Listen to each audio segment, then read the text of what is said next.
Boom. All right, cool. We're live. Caleb, how do you say your last name? Giles. Giles. I was saying Giles. Everyone does. It's all right. Yeah. Yo, it's a pleasure to have you on, man. I can't wait to talk about you. Thank you, brother. Yeah. So, how'd you get into making music, first of all? Got into making music, into making my own music like in middle school. I've been like playing music my whole life. You know, my father's a musician. He's a bass trombonist. And so he had all me, my sisters like in lessons when we were kids and all that. And so we were just I was in like piano lessons, of course, like violin lessons for a minute. Then I started taking the saxophone. Like, I picked it up in like the fifth grade, was in my church band, was in my school jazz band and shit. Then come eighth grade, I started like I was in like the school like writing club, like creative writing club. And then I just kept writing poems, turned into raps, and then, just morphed into me doing the rap shit. Like come eighth, ninth grade, just took it more serious. Mhm. When Yeah. you started with the whole saxophone, piano, all that stuff, did you think that it would turn into what it's turned into? I mean, nah, I was a kid, so I was just like, oh, this is fun. I'm doing this, I'm having a good time. But it wasn't until I was in the creative writing club in school. It was like a poetry club in the sixth grade. I was like super into poems and like writing poems a lot. And then come eighth grade, I was like, man, like I got really into Black Star by Most Def. I Hmm. was like, man, like I can do this shit. And I just started like writing verses and shit and just got hella into like rap, just like Most Def, my fucking, Nas, the usual suspects, Hmm. just hella into that shit and just got into it, man. Yeah. So you started it. You started. So you've been writing, you've been rapping and stuff like that since eighth grade. Yeah, yeah. Wow, that's crazy. So when I met you, you were already like years Yeah, yeah. into it. I was definitely in the practice, but Mhm. had to refine my skills. Yeah. How do you think that like the time has progressed in terms of your style and what you try to give across with your music and the lyrics that you when you first approached it when you were younger, how has that approach changed from to Hmm. now? Yeah, when I was younger, it was a lot of just because I was also into like doom and like just more like eccentric acts. So I was really into like just like saying like random outlandish shit just like for the shock value of it. Like I was into Eminem as well and shit. But I think as I've gotten older, I've realized the importance of like just saying what is true to you, of course, and just like keeping it 100, just keeping it honest. And that's the most important thing. Like I was like, 14, like just saying random shit, but now it's like it's such a part of my life, like writing every day. Like I have no choice but to be honest with it, like and just keep it thorough. Dude, seeing a 22-year-old like talking about what you talk about in your music, honestly, Mm, is like a breath of fresh air because as you know, nowadays hip hop is going in a different direction, especially with all the mainstream music, all the mumble rap. There's no mm, life to it, Like me personally too, every time I listen to hip hop, I listen for the lyrics. I like to mm, listen what the person's talking about. I like to listen to underground music mostly nowadays because they talk about stuff that matters, what's on their mind. mm, And yo, your music is insane, dude. Like your new meditations album, like coming out in this Corona chaos, man. It's it's yeah, it's beautiful what you're doing because this world right now is in chaos and it needs that type of life, that type of energy that's authentic. You mm, know what I mean? People are yeah, they're straying away from the true yeah, path. yeah. Thank you, bro. I appreciate those words, man. I think I think there's a time and place for everything. I think like I love listening to like you know that like pop shit. Like like I love all types of music. Hip hop especially. I love like any form of hip hop. But I think you know, like I said, there's a balance to be struck. And I think uh, I came up just listening to like music that was lyric centric, and so that's what and also music that had like grand and interesting production. So that's what I got into um, early on. That's what I stuck with, and it morphs, it changes, but I think words are just important to me. Um, yeah. So do you write outside of poetry for your music? Is there any writing that you do other than the poetry for your music and stuff like that? I mean, I write, keep a journal, like I write every day.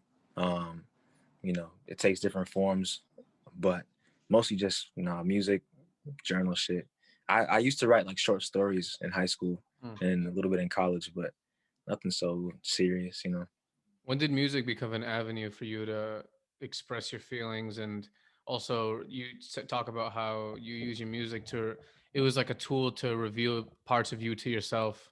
Hmm. When did you start realizing that this was something that could open yourself up to the inner depths of who you really are and your soul and Hmm. your consciousness, your mind, and stuff like that? Yeah, that I mean that took, you know, I when I first started writing, it was just like excitement, like, oh, I'm just writing these raps that are, you know, just bullshit, like. But I think that realization kind of hit me like end of high school, you know, like when I was more able to access different parts of my like heart and mind, you know, and I was like using like just different tools, you know, different like codes, and like the words would just hit different when I write, like when I would write, and I'd be like, damn, like this is like a little different. And I would go further and further, which just opens up more like, you know, uh, processes in the heart, in the mind, Mhm. that are like, you know, healing, you know. And so I was using it as like a way to, you know, process and heal and change and think, you know. How did you feel first when you started talking about these things that you truly felt deep down? Because to talk about these things, it takes a certain level of like vulnerability. You know what I mean? Even this Mhm. podcast, like me personally, like every time, well, usually when I talk to a guest, I go to this part of myself that I've been like, maybe I'll be thinking about something on my, on a daily basis that I'm trying to vent out or something. And it's a level of vulnerability coming out and speaking your mind, because a lot of people do that nowadays. And then, like, Mhm. especially not only speaking it but knowing there's an audience listening. It Mhm. makes you think that, oh shit, like all those people just heard me say that. That's crazy. I don't know what to think about that now. Like they might be judging Mhm. me, might be thinking otherwise. Because I'm doing Yeah. something unconventional. I'm talking about things that not a lot of people speak about. How did you feel like that when you started writing your music, when you started incorporating those type of things into your lyrics? Yeah, I think, you know, end of the day, like my life is led by something much greater than I, you know. So like I don't and what that is I think it has sovereignty, you know, like what that power is. So I don't think about, you know, what somebody might say to me, or how they feel about my opinion, or whatnot. Like the things that I say are based in the truth, and the truth is like, you know, bottom line. So if I'm talking about the bottom line, no matter what it is that you're saying to me, like what I'm saying is true, period. So it's like it doesn't matter what you're talking about. You feel me? And I think that's like what keeps me like, you know, okay in like the shitstorm that is the Instagram or Twitter or what have you. It's like we're like, I don't really care what you're talking about. Like I'm talking the truth, you know, and that's the most important thing. Yeah, and it feels good to write. It feels good to, like, I don't write poetry or anything like that, but I do a lot of writing, just more like philosophical writing about any conclusions I come to and just stuff that happens in day-to-day life. And when you Mm-hmm. put those ideas down on paper, it's honestly a release. It's Mm-hmm. like a therapeutic thing that I don't know, it's usually like a personal thing, writing. So I don't know how many people around me do it or don't do it. But I just Mm-hmm. know that it's probably not as common now, like you said, with the Instagram shitstorm and everything. We have so many like ways to release. Like instead of writing in a book that no one's gonna see, why don't I just type out a storm on my story or type out a storm Right. on my caption? So like Right. I can't imagine, whenever I go through, tough times in my life, there's a series of things that I do, but one of them has always been since I was like probably 15 years old, writing. Mm-hmm. And I don't really know how I picked it up. It just felt natural. Like, yo, like this needs to just like, I need to do something to get this out of me. I can Mm-hmm. only imagine how it feels for you because you're doing it in a much more artistic way. You have to make it make more sense. People are going to hear it. There's a beat behind it that you want it to flow with. Mm-hmm. How does the writing process go for you? The lyrical process? Mm.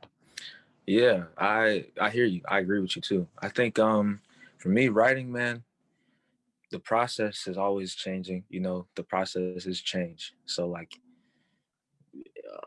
it really depends like what I'm doing. Like if I'm writing a song for like another artist per se, like, you know, like a singer or something like that, you know, I'm thinking about, you know, what's in the ether right now, or like how can I freak this melody, or how can I do this, what rhythm can I fuck with, or if it's for me, it's just about like what I've been thinking about, what I've been experiencing like these past, however many days or whatever since I wrote last.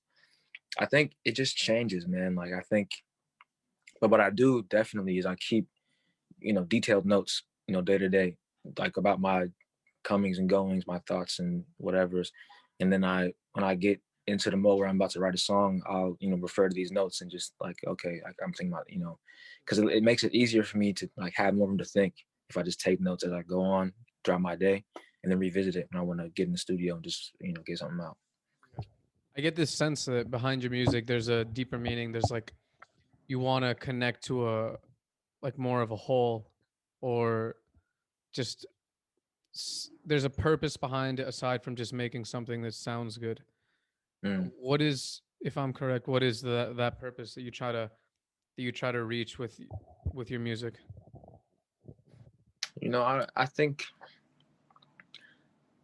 the purpose, I think what pushes me is to push myself, and because it doesn't stop. Like music is always and forever, so like there's never you've never finished anything, so I think it, what undergirds the music is like, my heart, but what keeps it going is like just that you can't like there's no end to it, so I'm always exploring, always changing. Like I said, the process has changed, so like I'm just changing, always working, You have a quote, I think, in one of your interviews. You say, "How do I be a kid in this environment?" And hmm you know, that's what I was gonna ask you. That's a big thing nowadays. A lot of people, they live in environments where it's very hard to do something you enjoy. Almost, it's almost like a fight or flight instinct everywhere you go. You don't have time to really think about the positives because you're surrounded by so much. How do you deal with that? How do you use that to make something positive in terms of your music? yeah, like I mean, that's just like, growing up, like where I grew up. I grew up like in East New York, in Crown Heights, Washington Heights. I've been in the Bronx for, almost a decade now. So like I've been all over the place, and like, it's just a matter of like, cause there are certain like, I don't know, understandings that you have to have of like the area that you live in or whatever, or where I've lived, that just, yeah, it may make you feel a certain way, or you have to move a certain way, or you don't go over here because they're over there, be over here because they're over, type shit. So it's more just like, it, it's like, I don't even know. It's just where I grew up. Like I don't think about it. You know what I'm saying? It's affected my isms and schisms. So it's more so just in like how I think, speak, talk, act, walk. Um, and I think it definitely comes out in the music. I mean, I talk about it a little bit, but it's more just like how a person is. It's just like it affected me, and now it's a part of me. How did the whole recording process start? Like when you started putting out songs and they really started getting out there and people started listening? Because right now I go on Spotify, I type in your name, you got songs I got 350,000 views, Yeah, hundreds of yeah. thousands of views. Did you ever Yeah. like, when you see that, those type of numbers, what do you think about that? I feel I don't know. I feel, grateful. Those metrics are just number. I feel grateful for sure, because I'm glad people are listening to the music, 100%. The recording process, it started like I said, like around 14. I had a friend in the jazz band. He played the bass, and his father like bought him a bunch of recording equipment. So I would go to his crib after school and on the weekends and whatnot and just record.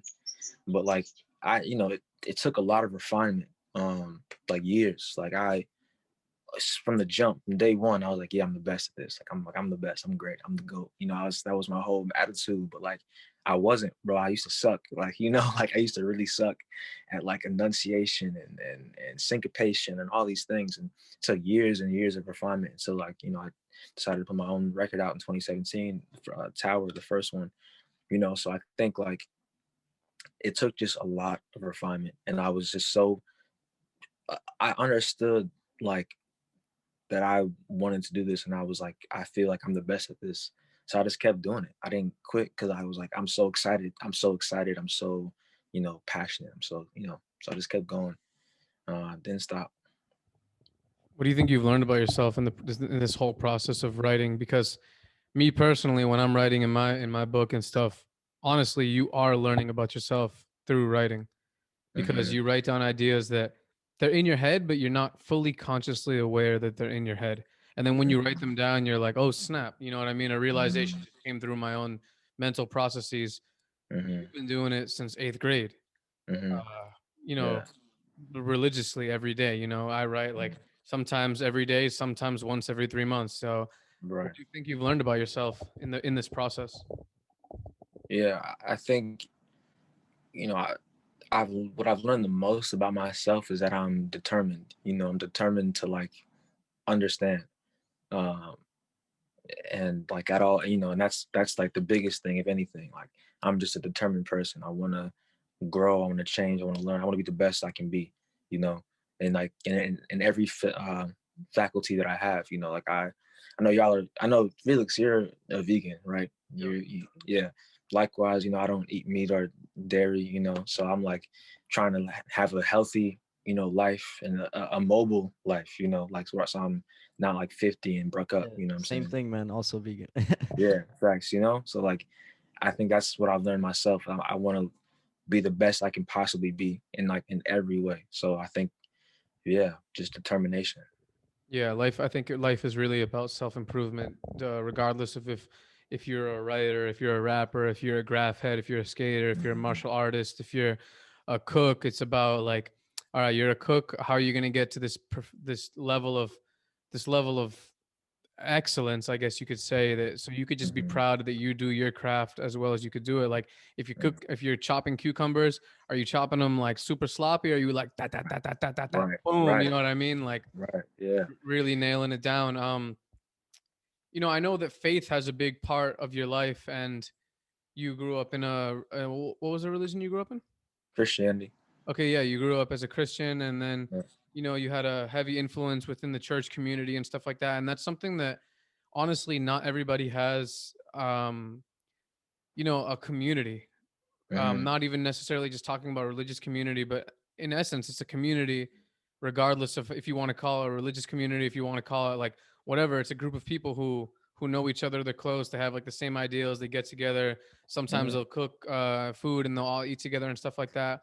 And you have Yeah. this in this other interview, you talked about how your joy, you realize, doesn't come from like money or your material status, or you just named a bunch of things that are usually equated with happiness and joy. And you said your Hmm. happiness doesn't come from that. What do you think Hmm. your happiness does come from? Well, I think you know, happiness and joy. Of course, money makes life easier. Thus, makes you a little happier to move around and have some mobility for sure. I think generally joy just comes from like just understanding that like just like I think grace, like understanding grace, that this is all grace, like everything that's given to you is because of grace, you know what I'm saying? And I think to be grateful of that grace brings joy to me. um Starting your day with gratitude um it improves my day, and I think, yeah, like it's all just grace, bro, and I think that's important to just recognize. Over the summer, I was in a really good mood every day. I think that just came from like I said, like change and process. Like I was able to shed some people and some situations, and I was able to like just come to a different I don't know, center of gravity. You feel me? Yeah. Yeah, the more you change your mindset, the more everything changes around you. Like, I was just thinking about like the how would you say it? Like as your parents grow older, the aging process, and regardless of how you think of it, it's going to happen. So the best Hmm. thing you could do is just shift your mindset towards it and shift the lens that you view it from, because thinking about things in a negative way, that doesn't help anybody. Yeah, bro, you end up stuck. And that's what I talk a lot about on the record, but is just being stuck somewhere, being caught in the loop.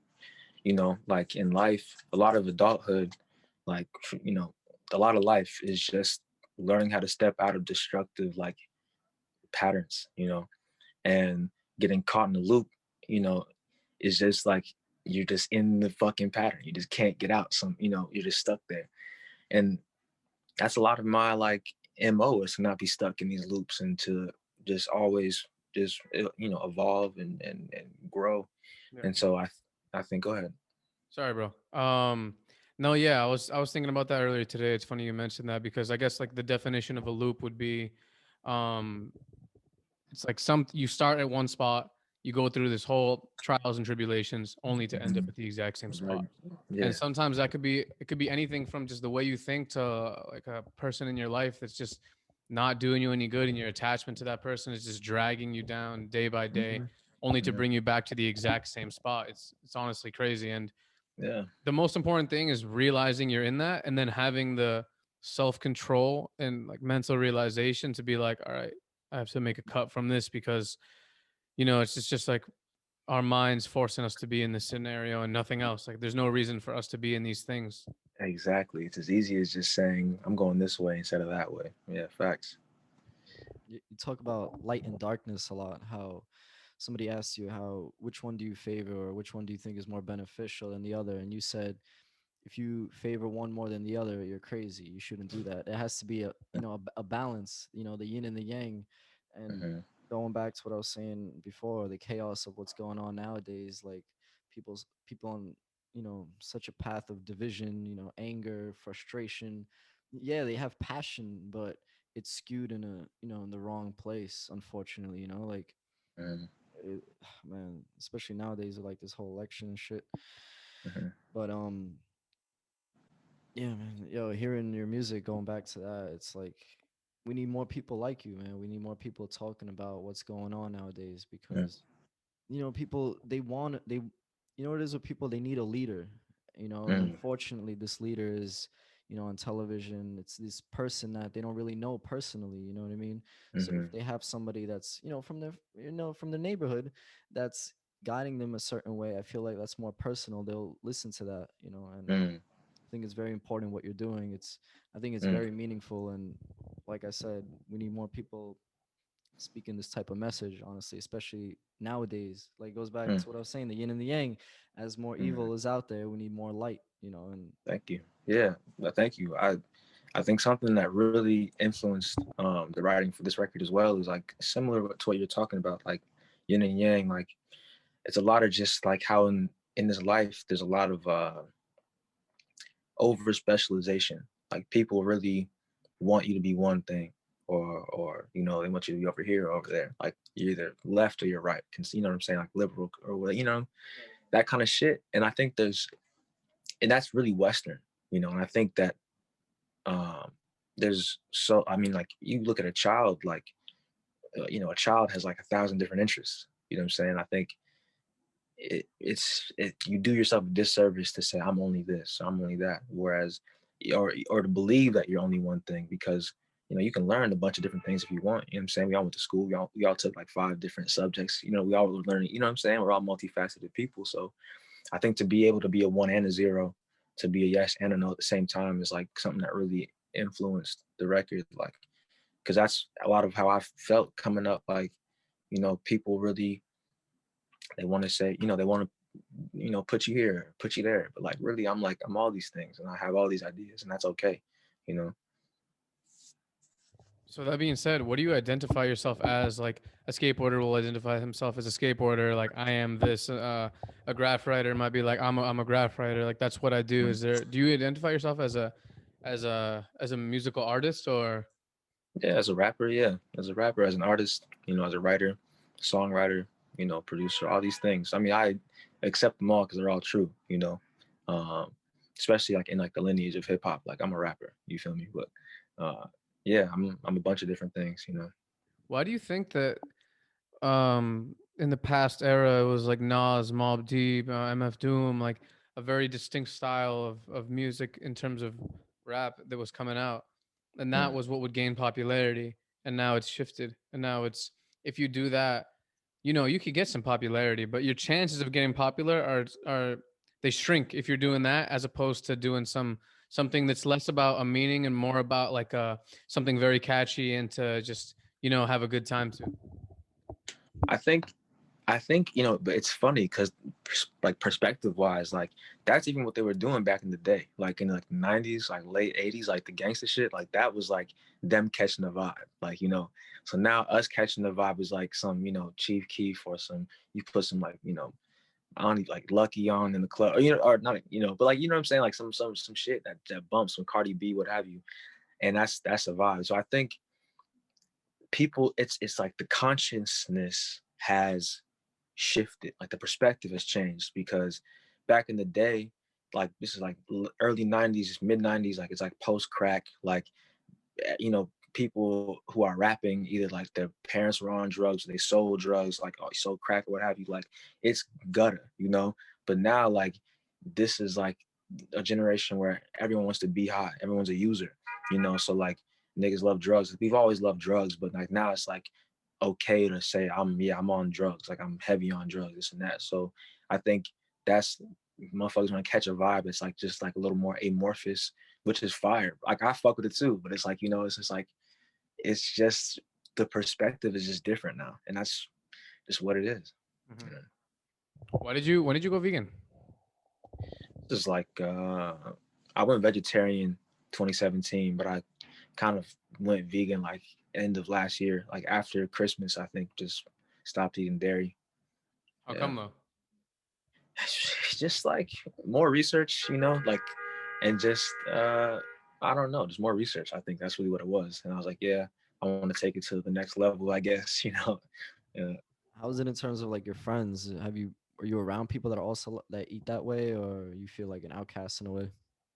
Yeah, I have a few of my friends are like vegan or vegetarian. I do have to make like concessions here and there because, like, I don't want to be rude at somebody's house. It's all they made is this, so I'll take some bites or whatever. But it's like, yeah, like I don't feel like people judge me or what have you. It's just real regular. Do you think your diet has affected your mindset in any kind of way? Do you feel any kind of like spiritual or mental shifts because of what your change in diet?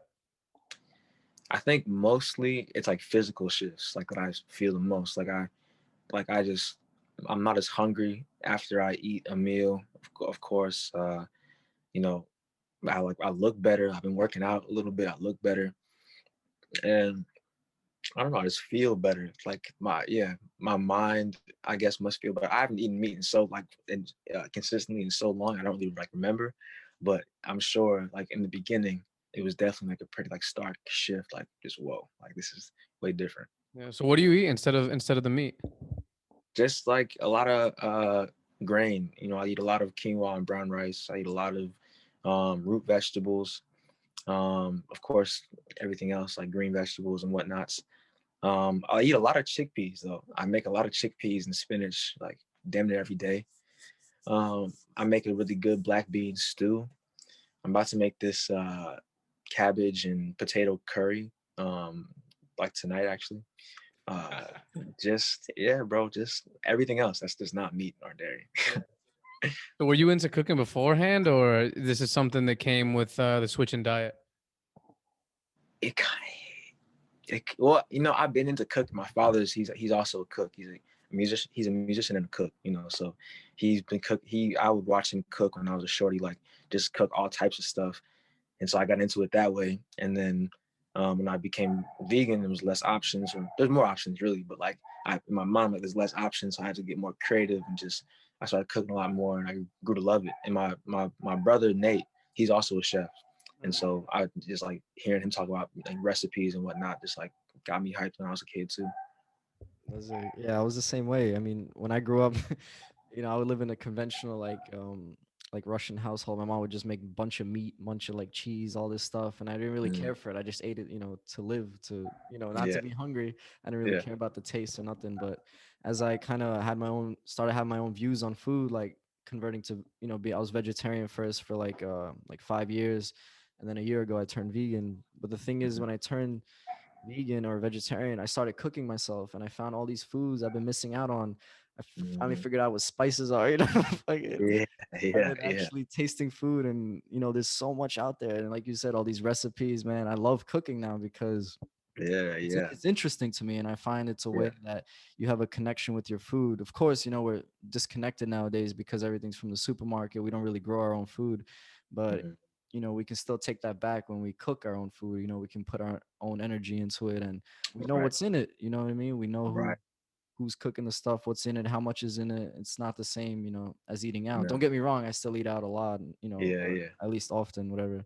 But yeah, food is yeah, definitely important for like mental clarity. I noticed that change too when I cut out meat and dairy.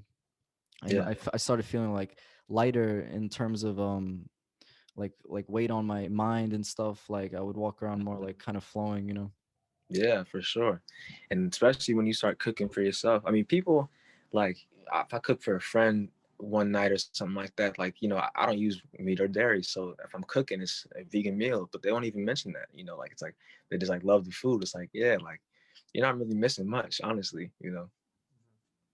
Yeah, I think the consciousness and or the paradigm is just shifting as to what food is and what food isn't. Because I know, like, so I stopped eating meat, dairy, and all that stuff 7 years ago, and even in just a short 7 years time span, I've noticed ill differences of, back like at that point, it's still not it's not necessarily popular, but it's definitely way more popular now than it was then. But I was just thinking about how there's like what was that? It's like lentil soup is mental soup, ginger root's good for the root. What That is it? song, that song "Healthy" by fuck Dead press. Dead Prez. Yes. Yeah. Mm, never heard that. Yo, you got to listen to it. They just, they're rapping. It's a really really good song, and it's pretty much about eating like the Itsal diet, like, and Yeah, hell they're yeah. killing it, bro. And like what was this, that guy that cook, or he's like a foodie guy, Eddie Huang. Yeah, yeah, yeah, Wang. He was yeah. talking about how he wasn't going to eat beef anymore, and about how it's not like a new thing. Like Hindus, Buddhist, vegetarian monks, like the Itals, like Mm, they've been doing it for mad long. It's yeah. Yeah, bro. My mom's people are Caribbean, from Turks and Caicos.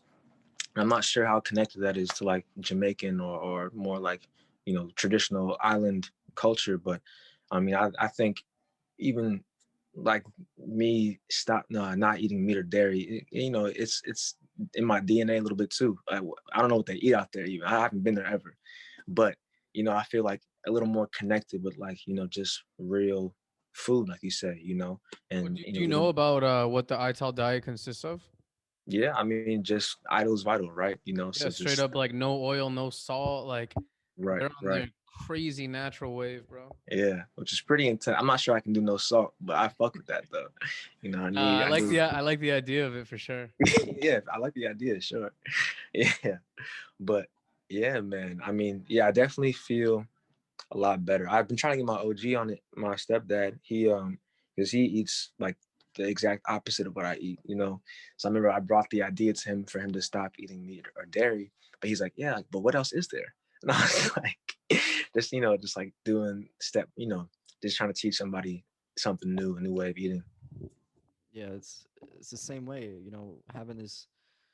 I don't even tell people like I'm vegan. If they bring it up, whatever, I'll mention. I won't be eating something. They'll say, "Why are you doing that?" But I don't really Hmm. like bringing it up because of the whole stereotype behind it. But even Hmm. at work, because I work in like a labor job in construction and shit, and Hmm. I'll whip out my Tupperware, and it'll be like lentils and Brussels sprouts and like some like vegetables. They'll be like, "Where's the meat? Hmm. What are you doing? What are you eating?"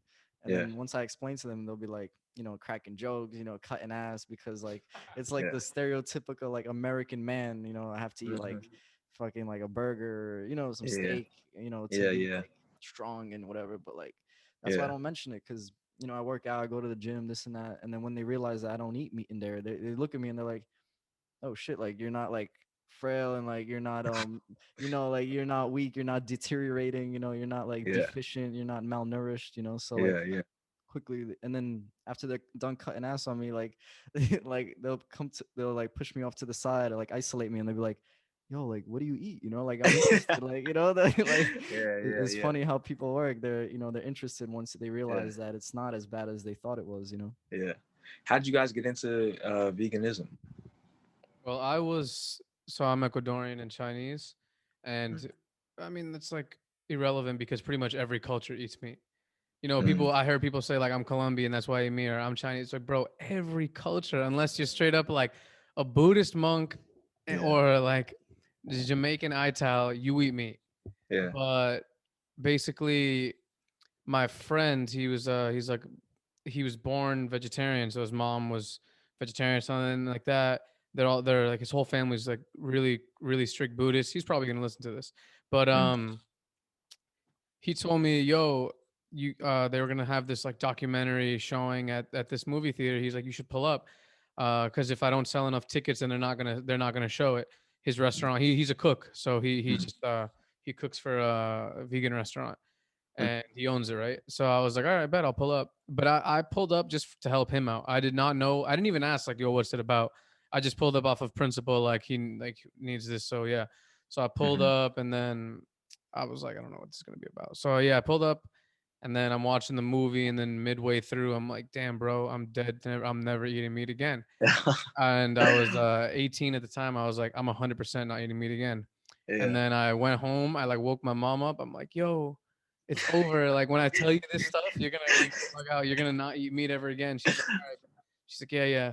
And then they just thought that it was gonna be something that I did like, on some 18-year-old shit, like Right, right, one right. day to the next. And then yeah, no, it's just been I don't really think about it anymore though. It's not something I'm like, I'm vegan, like Exactly. I just like I'm trying to eat healthy. If tomorrow it comes out that like we were like all the information is wrong, I'm not married to these ideals. Like my mind is very open to other ideas, but Mhm.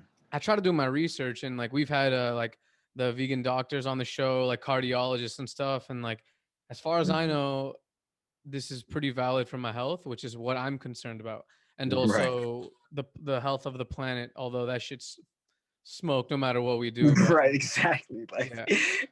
yeah. I guess if it makes me feel good and I'm not bothering anybody else, Yeah. which I try my best not to do, then I don't, it's whatever, I'll do my thing. Yeah. I agree, bro. I'm right there with you.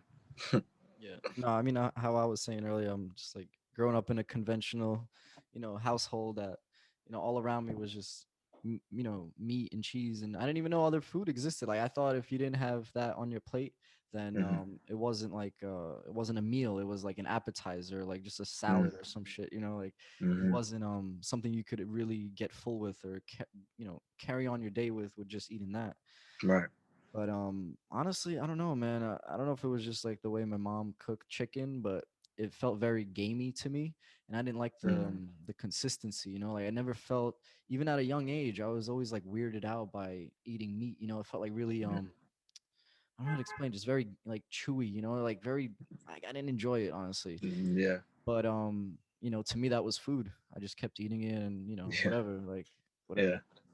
But as I got older, like I don't know how it happened. I think I like found out that like if you don't eat meat, then um you still live, like you don't die, so Yeah. Yeah. Yeah. there's a way out of this, so once I found Yeah. that out, I straight up like told my mom, I was like, I don't it's a dub, Yeah. yeah, like I'm sorry, I've been wanting to like not eat this for so long, I'm sorry, but like I'm not going to, so like Yeah. we're gonna have to work something out. Yeah. Yeah.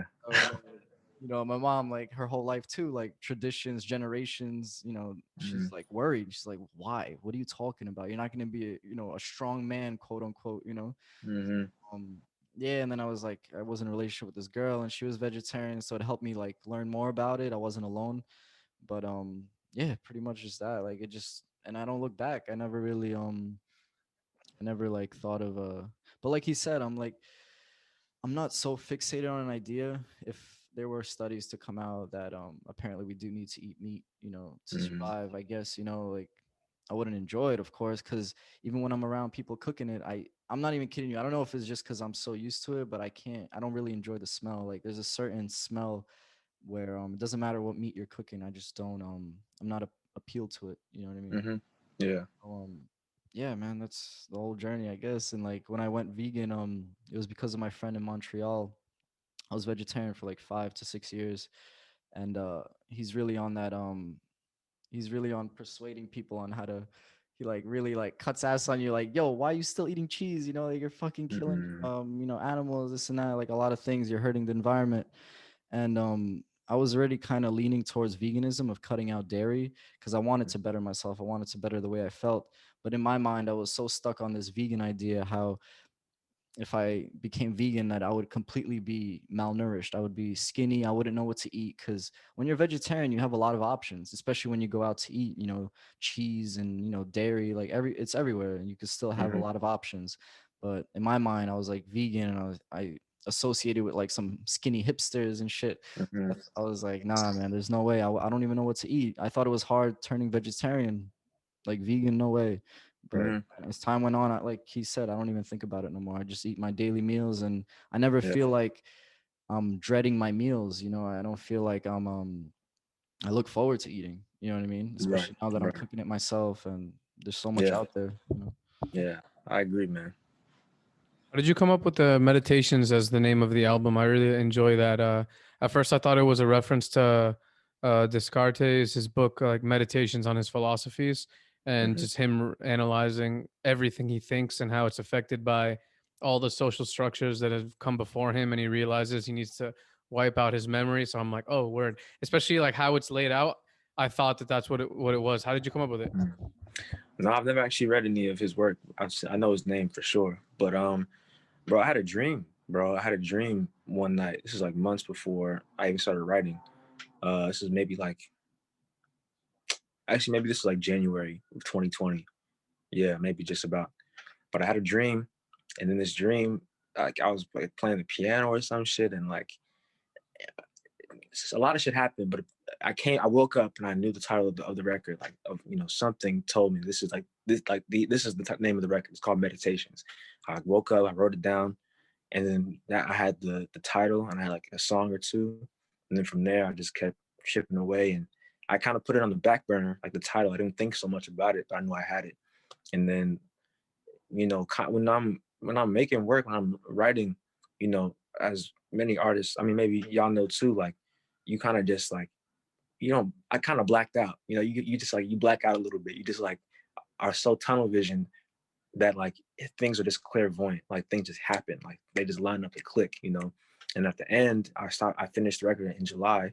I look up and like, so it was all so connected. It was just all so like simple and easy. I didn't think about it. It just happened. It came together so seamlessly. You know what I'm saying? And that was the album Meditations.